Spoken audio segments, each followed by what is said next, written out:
Kasus penyerangan terhadap anggota perguruan silat kembali terjadi di Kabupaten Sukoharjo, Jawa Tengah. 3 anggota persaudaraan Setiahati Trate, Ranting Kartasura menjadi korban aksi penyerangan oleh kelompok tak dikenal. Akibatnya 2 pesilat mengalami luka robek di bagian tubuh akibat terkena sabetan senjata tajam. Mereka masih menjalani perawatan intensif di Rumah Sakit UNS Kartasura, Sukoharjo. Sementara 1 pesilat lainnya hanya mengalami luka ringan. Ketua Ranting Persaudaraan Setiahati Trate Kartasura, Agus Tri Ivananto, mengungkapkan kasus pengeroyokan yang menimpa ketiga anggotanya terjadi pada Jumat 20 Agustus 2021 sekitar pukul 3 dini hari. Ketiga anggotanya itu yakni RA 17 warga Pajang Kota Solo, DW 22 warga Makam Haji Sukoharjo, dan AN 17 warga Makam Haji Sukoharjo.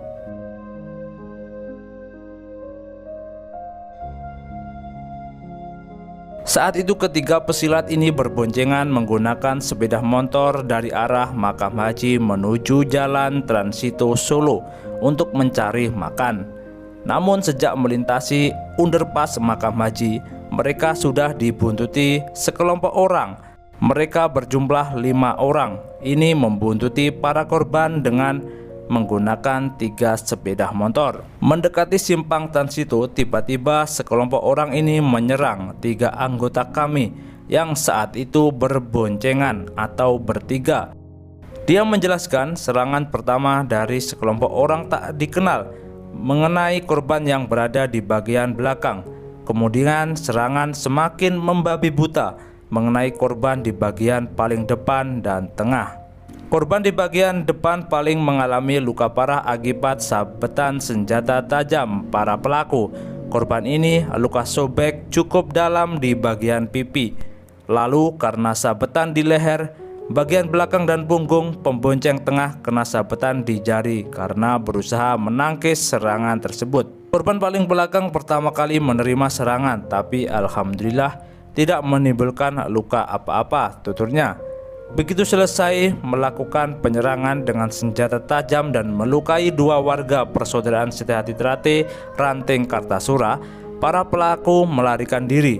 Warga PSHT yang terkena sabetan senjata tajam langsung dilarikan ke Rumah Sakit UNS Kartasura untuk mendapatkan perawatan intensif.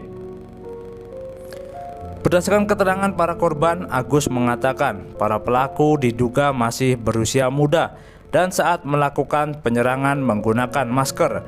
Pihaknya menyerahkan proses hukum kasus penyerangan warga PSHT Kartasura ke aparat kepolisian setempat.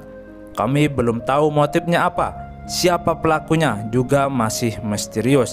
Tapi yang jelas masih usia muda, tidak bercadar dan menggunakan pakaian rapi. Mereka menyerang dengan menggunakan senjata tajam seperti belati, katanya. Semoga kejadian penyerangan terhadap anggota persaudaraan Setiahati Trate tidak terjadi lagi, apalagi bisa menimbulkan korban jiwa. Untuk anggota persaudaraan Setiahati Trate yang memakai kaos atau beratribut dimanapun berada, untuk selalu berhati-hati, karena kita tidak tahu kapan atau ada orang yang ingin mencelakai kita. Ya, intinya kita selalu berhati-hati dimanapun berada. Assalamualaikum warahmatullahi wabarakatuh. Salam persaudaraan.